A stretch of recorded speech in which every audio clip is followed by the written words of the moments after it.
Have a hobby that makes you often feel like an idiot? Well, stay tuned. Here's my confession.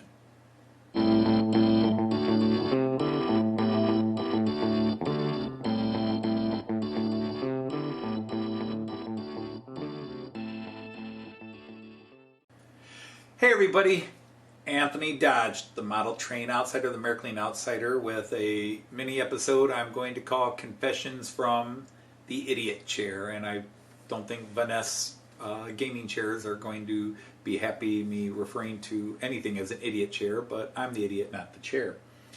Now, if you look over my shoulder here, you will see something that if you're an old pro on my channel, you might recognize. It is my ICE3, and it has not been seen on my layout for a long time because I'm an idiot.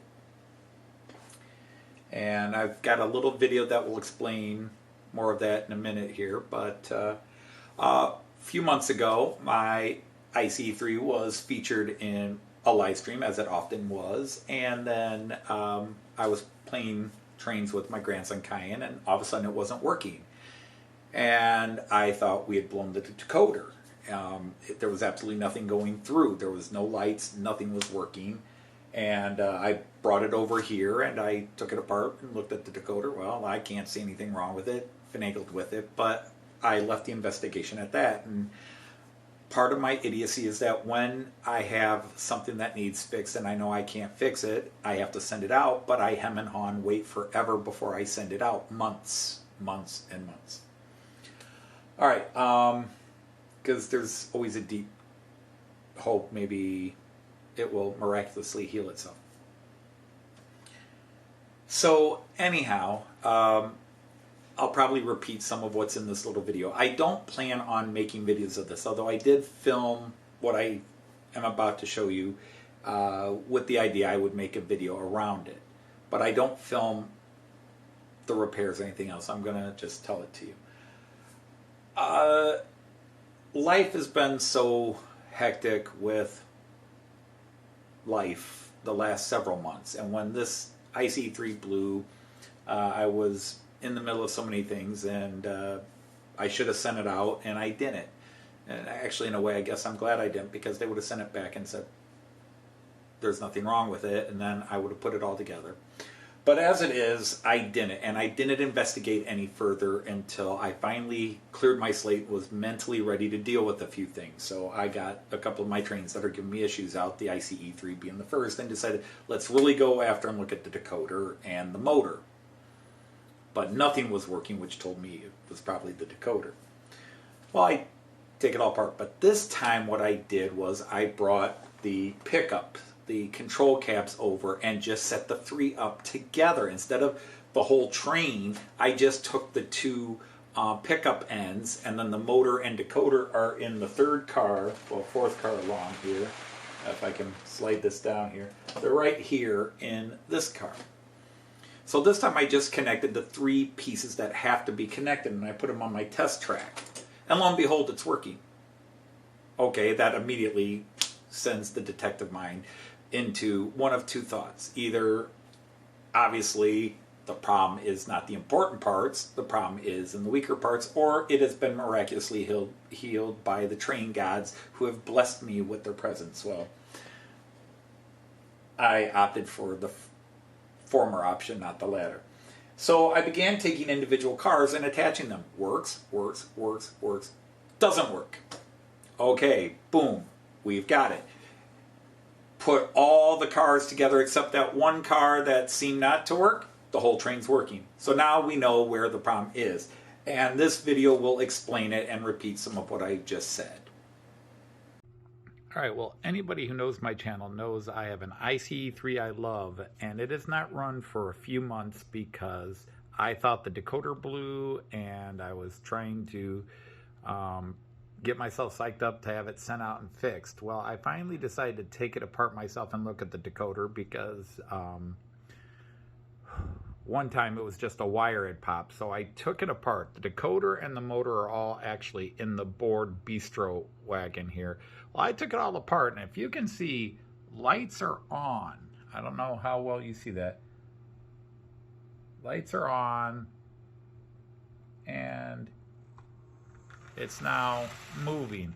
And that is because finally, instead of just messing with the motor and the decoder, I started looking at other cars. And lo and behold, in the first class car, which I have taken apart here, if you look down here, bingo, that's the problem. The red wire, which is the power and signal that runs through all these cars. The American ICEs are joined by these pin connectors, which run the decoder signals through these various wires, light, sound, functions, but the full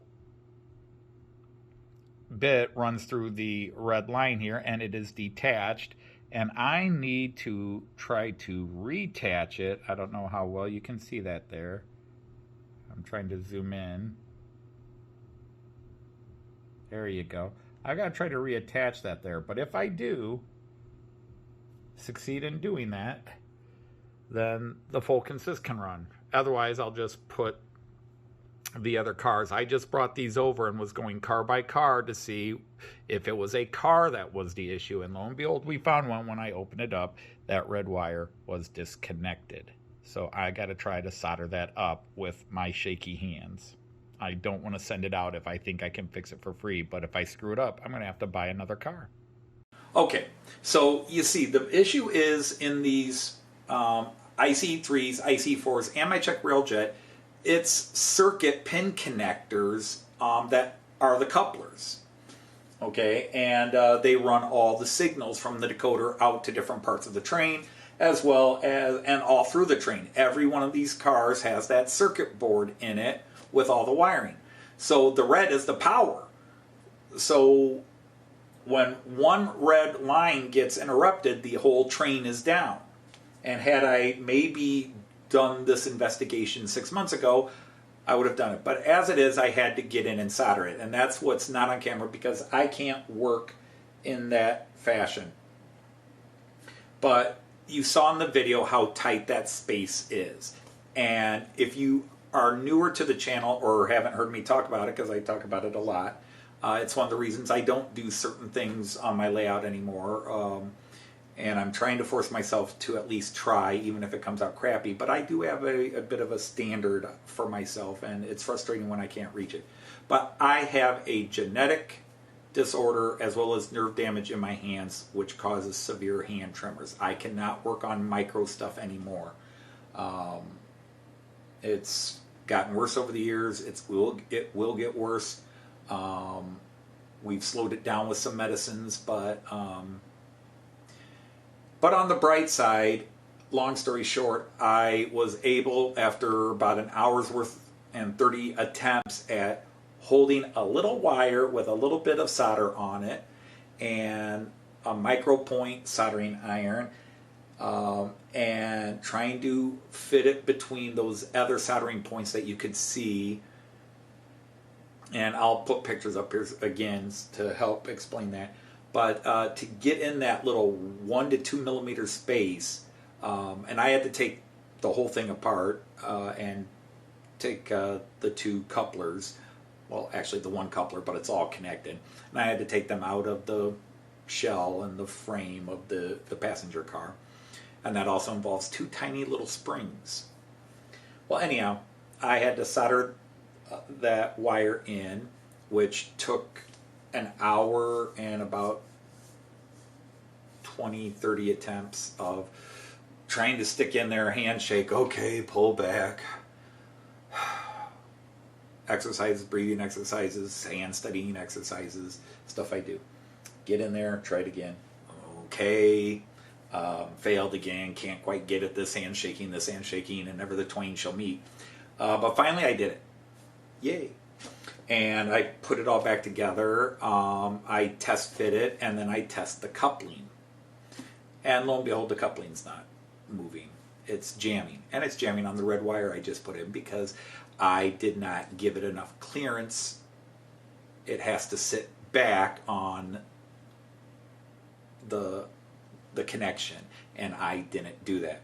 So then, few more attempts, I have to go in and loosen that solder point up without damaging or connecting loose solder to any other metal point on that circuit board. And got it loose and pushing it back, trying to heat it up and push the wire back and bend the wire back into a position and then reset it. And then I had the fun of trying to put those two little micro springs back in, which hold the bogie to the chassis. And that was a lot of fun. Not. But in the end, it's done. It is powered up. Oh, the lights are working. You probably can't see that, but they are, trust me. And